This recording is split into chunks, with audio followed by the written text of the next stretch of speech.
High, আজকে তোমাদের সাথে একটা ইজি রেসিপি শেয়ার করব। বাড়িতে কিছু ছোট ছোট উপকরণ থাকলে এগুলো দিয়েই তোমরা করতে পারবে। একটা মিক্সার গ্রাইন্ডারে আদা, রসুন, পেঁয়াজ, টমেটো, শুকনো লঙ্কা এগুলো ভালো করে মিক্স করে নিও। আর জিরে ধনে দিতে কিন্তু ভুলো না, এটাও কিন্তু দেবে। এছাড়া একটা বাটিতে কিছু, চারটে হোক বা দুটো, যেটুকুনি তোমরা খেতে পারবে সেই রকম ডিমটা নিয়ে ওর মধ্যে পেঁয়াজ আর কাঁচা লঙ্কা দিয়ে ভালো করে মিক্সড করে নিও এবং কড়াতে ডিমের ভুর্জিটা বানিয়ে নিও। তার আগে সয়াবিনটা সিদ্ধ করে নিও এবং সয়াবিনটা সিদ্ধ করে সেটাকে মিক্সার গ্রাইন্ডারে একটু মিক্সড করে নিও, অল্প অর্ধেক মিক্সড করবে যাতে একদম পুরো পেস্ট না হয়ে যায়।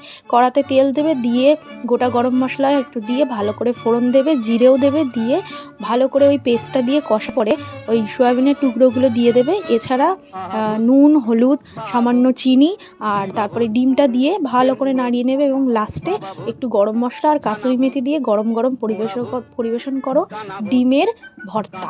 ডিম সয়াবিনের ভর্তাও বলতে পারো। রেসিপিটা কেমন লাগলো জানিও, আর অবশ্যই তোমরা বানিয়ে খেও। Thanks for watching.